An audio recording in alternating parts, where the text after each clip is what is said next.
Hey everyone, I wanted to share with you my tips on how to apply fragrance. I feel like our outfits are what make our mood for the day. But you know what? I also feel like fragrance is huge for applying for the day. It just really makes our mood, and it's like the icing on the cake for our outfit. So I'd love to share with you my tips on how to apply fragrance.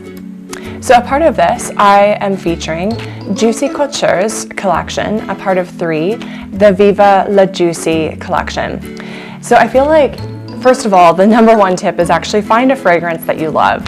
I mean, I always opt for fragrances that are very feminine and have some floral notes, but really pick things that you really love. And I mean, there's a lot of tips out there for shopping for fragrance. But what I'm going to share is my tips on how to apply fragrance.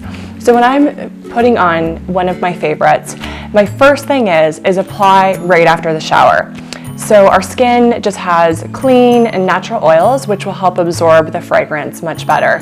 So apply it right after you hop out of the shower, and apply it in your pulse points. So behind your neck, behind your ears, on your wrist is a good point, or even on the back of your knees. So I really love applying on my wrist. So first of all, spray, and I think it's so important about the distance. We don't want to spray too close, but we don't want to spray too far. It's about even distribution. The most important point here is not to flatten it. So not squishing the perfume, because it lets it just, diffuse into your skin. Let it dry and leave it there, and it just smells so good. And for those of us who don't like our fragrance too strong, another tip I have is actually just spray into the air and just walk into your fragrance. So it just lightly coats our body, hits our wrists and pulse points very lightly, but just gives that gentle diffusion.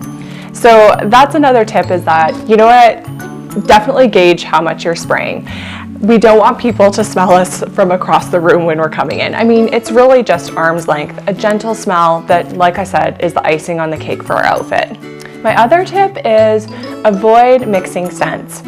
I mean, it really depends on the fragrance brand. Some lines you can definitely mix and match. I know Jo Malone is absolutely wonderful for mixing their fragrances, but most of the scents, you want to keep it separated just so that it can stand out on its own.